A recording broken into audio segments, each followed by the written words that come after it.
Hello, good day to all my Form 5 students. We meet again to discuss on a new chapter called Thermochemistry, and we are going to do part 5 from these lesson videos. Now, Thermochemistry is in chapter 3 of your Form 5 syllabus, and let's start with the meaning of this chapter, which is thermochemistry. Now, I hope students have heard the word called thermal and chemistry, of course, you have heard. Now, when we combine the word thermochemistry, what does it mean? So, thermochemistry shows chemical reactions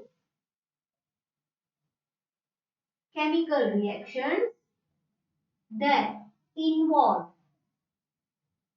change in heat energy, especially heat energy. So obviously in this chapter we are going to deal with thermometer. So when teacher mentioned the word heat energy, the unit that is usually used to discuss heat energy definitely will be joule. And when we discuss about how a chemical reaction can change thermal energy during the reaction, we will mention using the unit kilojoule per mole. Why? Because we are going to look at the amount of mole involved to change the heat energy. So please remember that heat energy brings the unit joule, and when we are explaining thermochemical chemical reaction, the unit that will be used will be kilojoule per mole, because we will be explaining a certain thermochemical reaction using mole concept. So throughout my explanation, students will understand how the unit kilojoule per mole will be used. Now let's continue. Two types of chemical reactions, or two types of reactions that are involved in thermochemistry is exothermic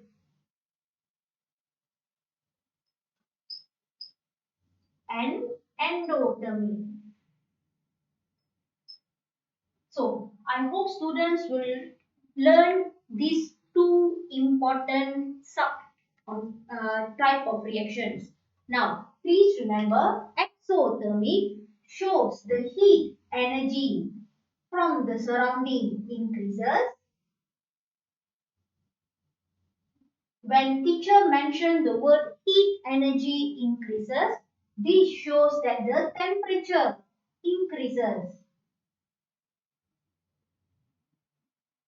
So we can find that the thermometer will show higher reading from the initial reading, and the surrounding becomes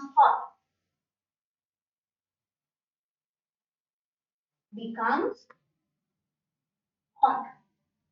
So obviously when temperature increases, surrounding. Now teacher would like to highlight the meaning of surrounding. Surrounding meaning, if you put two substance inside a cup with the thermometer, just say you put substance A, liquid A, and liquid B, and the temperature of the thermometer increases from the initial temperature. This shows that a chemical A and chemical B are going through exothermic reaction. So we can find that heat energy increases. When heat energy increases, obviously the temperature will increase. So the thermometer will give a higher reading. And what teacher meant by the surrounding is the cup used, the mixture is considered the surrounding, the thermometer is considered the surrounding, and even your hands, when you touch the cup will feel warm. So that means warmer than the initial temperature. So the cup will feel maybe a bit hot or just warmer. Now, what happens is even your hands are called surrounding. So that is what we mean by surrounding becomes hot. Now, please refer please make sure that you understand the meaning of exothermic. Now, when we are talking about endothermic, things will be pretty easier. Why? Exothermic and endothermic are technically like black and white. For instance, if teacher mentioned that heat energy or exothermic increases, we can say that heat energy for endothermic decreases. Okay, heat energy decreases, so the temperature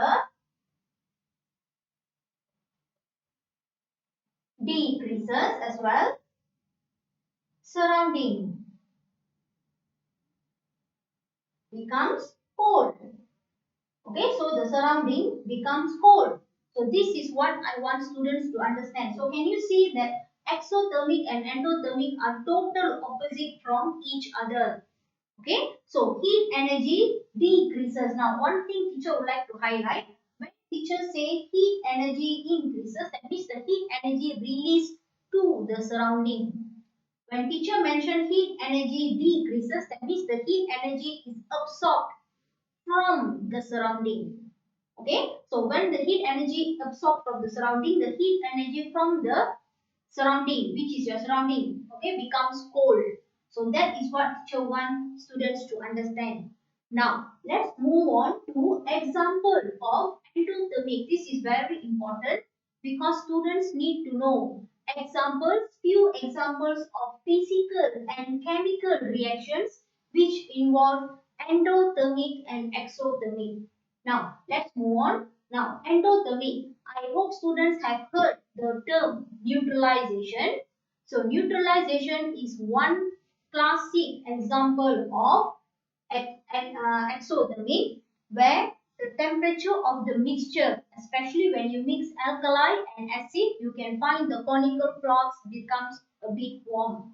So this shows that the means heat energy has increased, temperature has increased. So you can find that the neutralization example of chemical reaction which is exothermic. Now combustion. So combustion is another example, classic example of exothermic. Why? When a certain substance is burning next to you, you don't have to go and touch the fire.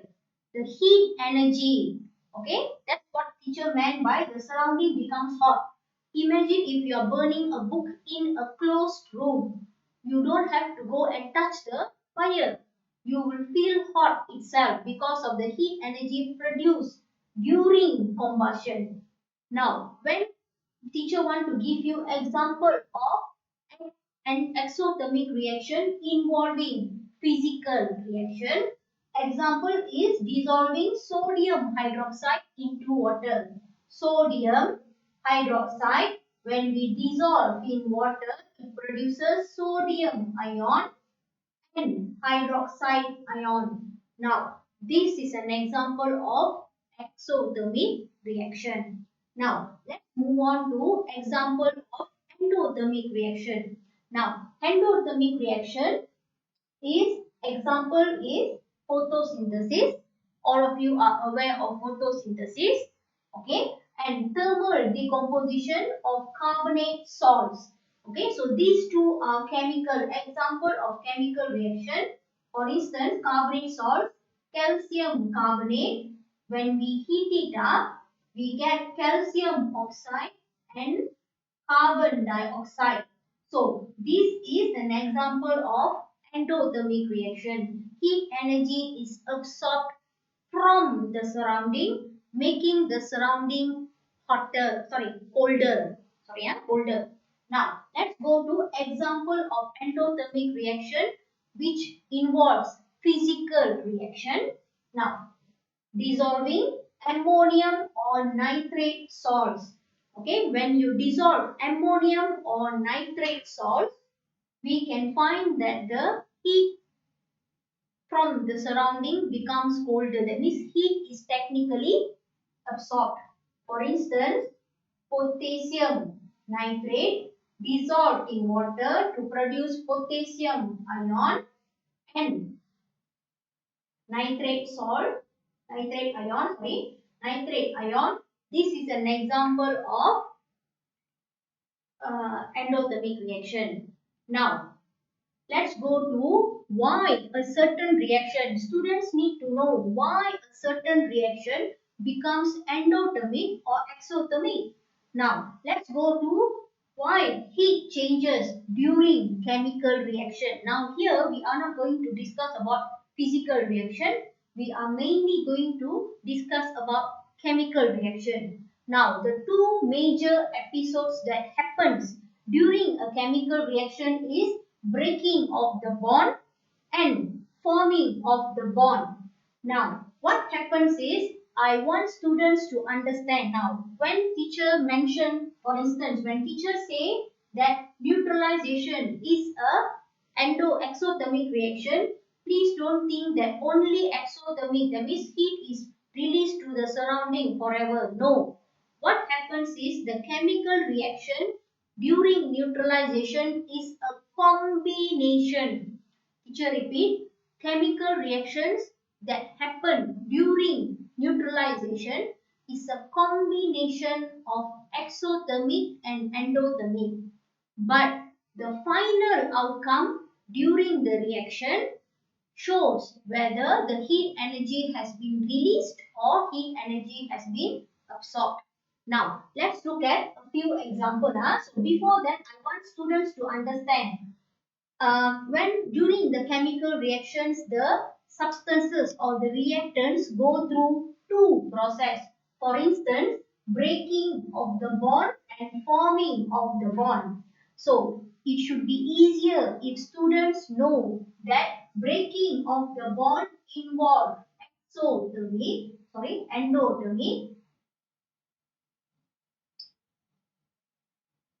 So that means technically it's going to be positive value. Exothermic, which is going to give you negative value. Now, please remember that endothermic gives positive value. Why? Because when heat energy is absorbed from the surrounding, it is adding heat energy to it. Okay, so adding heat energy to it. Now, what happens is forming of the bond exothermic gives negative value because exothermic releases heat to the surrounding. So I want students to understand that please remember endothermic it is absorbing heat energy to itself. So just imagine that you are attracting money to yourself. So definitely your bank balance is going to increase. Think like that. So when you are talking about exothermic, you are releasing heat. So please treat your heat like money. So when you are releasing heat, what happens to your saving? It is depleting, correct? So the same concept we can apply here. Now, let me give you example.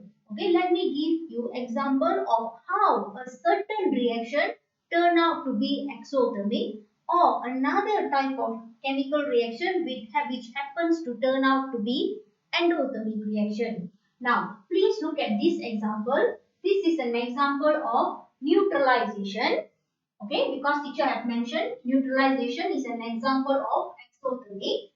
Okay, so exothermic. Now, what happens is hydrochloric acid reacts with sodium hydroxide to produce sodium chloride and water. Now, please remember, in order for hydrogen to combine with hydroxide ion, which I'm going to repeat, in order for hydrogen to combine with hydroxide, can you see? Hydrogen has to combine with hydroxide ion to form water. Now, it can't form water. Hydrogen and hydroxide ion can't form water unless they break the bond with chloride ion and sodium ion. So that is the reason why first thing first your hydrochloric acid and sodium hydroxide has to go through breaking the bond process.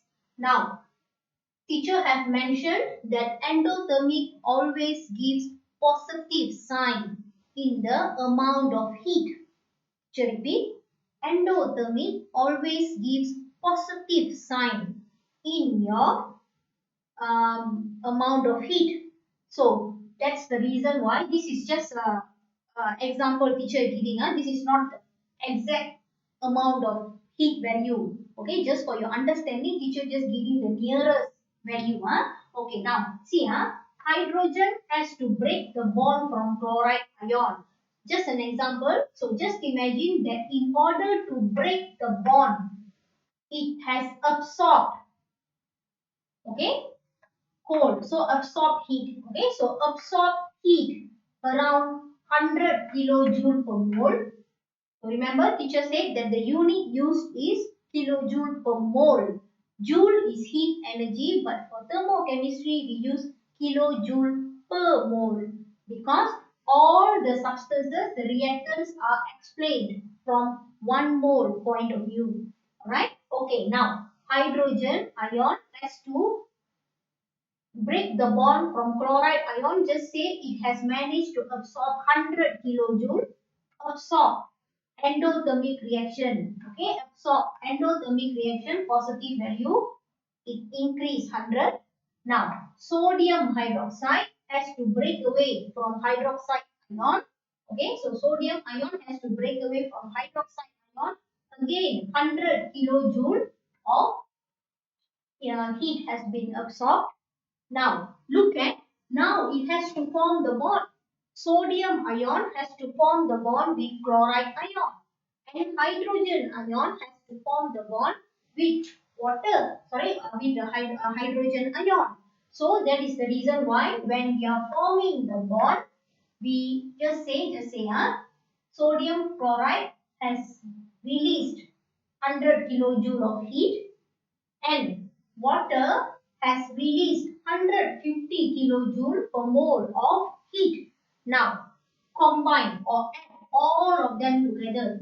200 kilojoule of heat absorbed versus 250 kilojoule of heat released. That means this reaction has released extra 50 kilojoule per mole of heat energy. So that is the reason why this has become exothermic reaction. Okay, so exothermic reaction where you can feel the cup becomes hot, the thermometer increases, heat energy is released to the surrounding and things like that. Okay, so please remember when teachers say that this is an exothermic reaction doesn't mean that all these will become exothermic. No, chemical reaction is a combination of endothermic reaction and exothermic reaction but the final calculation of the heat energy determines whether it's going to be exothermic or endothermic. Alright, now let's go to another example using endothermic reaction. Now, nitrogen is going to combine with oxygen to produce nitrogen dioxide. Now, nitrogen has to break the bond and oxygen also has to break the bond in order to combine to produce nitrogen dioxide. Now, this is also another imaginary value. So, I hope just for the sake of explaining, so what happens is nitrogen, in order to break the bond, it has absorbed 100 kilojoule per mole heat energy. Oxygen, okay, has absorbed 70 kilojoule, okay, per mole heat energy. Now, when they combine, they only manage to release 100 kilojoule per 100 kilojoule per mole heat. Now, what happens when students add all of them together? You will find that they have extra 70 kilojoule of heat. Okay, so that is the reason why endothermic became positive sign.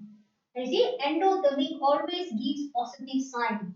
And what happens during the reaction is the temperature drops, surrounding becomes cold, including the mixture becomes cold, and the heat energy is absorbed from the surrounding. So these are the three things that happen during exothermic and endothermic reaction. Now, before we end this lesson, teacher would like to highlight on energy profile diagram. So energy profile diagram is a diagram which shows all this in one graph. Right? So how to draw this energy profile diagram? Energy, for instance, teacher draw for exothermic reaction. Okay, so exothermic reaction, for instance, okay, so teacher draw for exothermic reaction. So students can find. Okay, so exothermic reaction, we know that 50 kilojoule heat is released to the surrounding. Okay, so what happens is, so teacher just write the ionic equation for neutralization. The ionic equation for neutralization is this. Okay, now the heat change will be negative 50 kilojoule per mole. Okay, now one thing teacher would like to highlight, there will be no x-axis.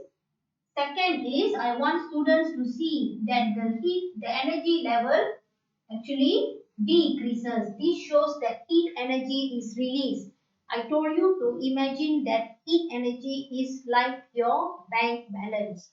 When you release too, when you spend too much, of course your bank balance is going to deplete. So can you see they spend too much of heat to form the bond.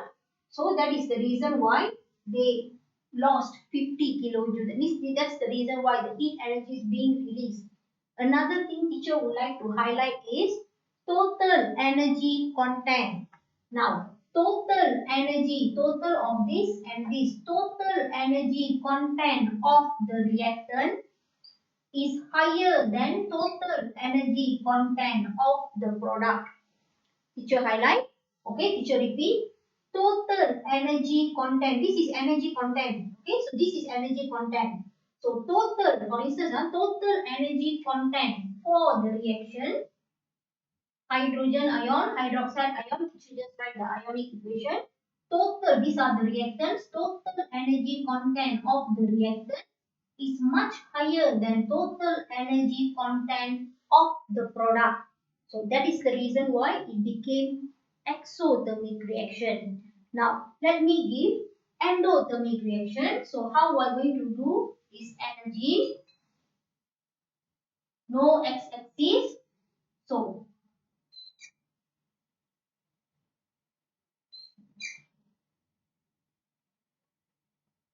can you see? The first thing first. The first difference is, can you see the energy content has increased. So what happens is, these are the reactants. For instance, nitrogen plus oxygen. We get 2 nitrogen dioxide and the heat change. Okay, so the heat change positive 70 kilojoule per mole. Okay, so positive 70 kilojoule per mole. So you can see that the total energy content of the reactant is lower than total energy content of the product. Teacher repeat, total energy content of nitrogen and your oxygen is lower than total energy content of the product. So that is the reason why this is energy profile diagram for exothermic, energy profile diagram for endothermic. So when you are explaining about the energy profile diagram, you must always make sure you explain total energy content, because our total energy content of hydrogen ion and hydroxide ion, and like that. Alright, so we will end this video. Teacher will see all of you in part 2 of our thermochemistry video. Till then, see you all. Take care.